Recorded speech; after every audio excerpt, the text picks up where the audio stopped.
Hi guys, my name is Peter Watsula, and today we'll take a look, or we will do some overview, very brief overview about what is Symdump tool and what is InterTest tool, and we will take a way to install the graphical user interface for these two tools.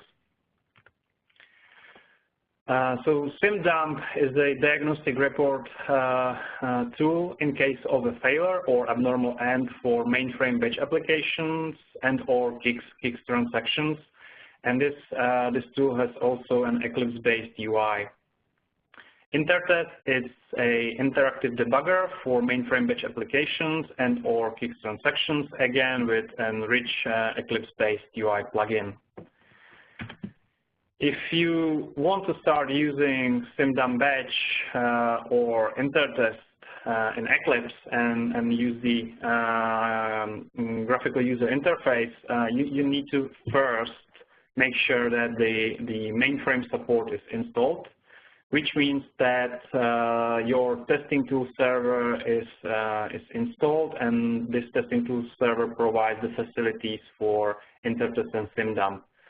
Sometimes we refer to the testing tool server as a GUI server, and if you are not sure where your GUI server is, please contact your system administrator for details, because this is your contact person for getting the host name and port where the testing tool server runs.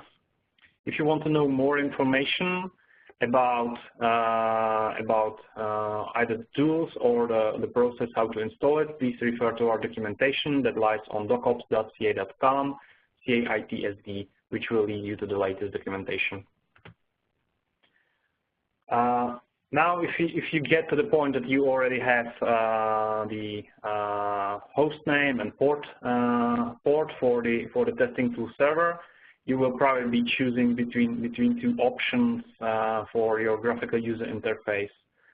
Option number one is to install CA development environment for Z systems. In order to leverage this graphical integrated development environment, you need to have license for it. So you will probably need to figure it out if you have license for it, and if yes, then you should be able to download it from CA support online pages. The other alternative you have is that you can install your own Eclipse IDE and then integrate with CA testing tools plugins. So if you do have the host and port name, what will you do is simply in the just installed Eclipse you will install the needed plugins, as this page suggests to do that, and then you will just have the needed GUI for interacting with testing tool server. That's all for this short session. If you will have any questions or comments, please feel free to reach out to me. Thank you guys for your attention.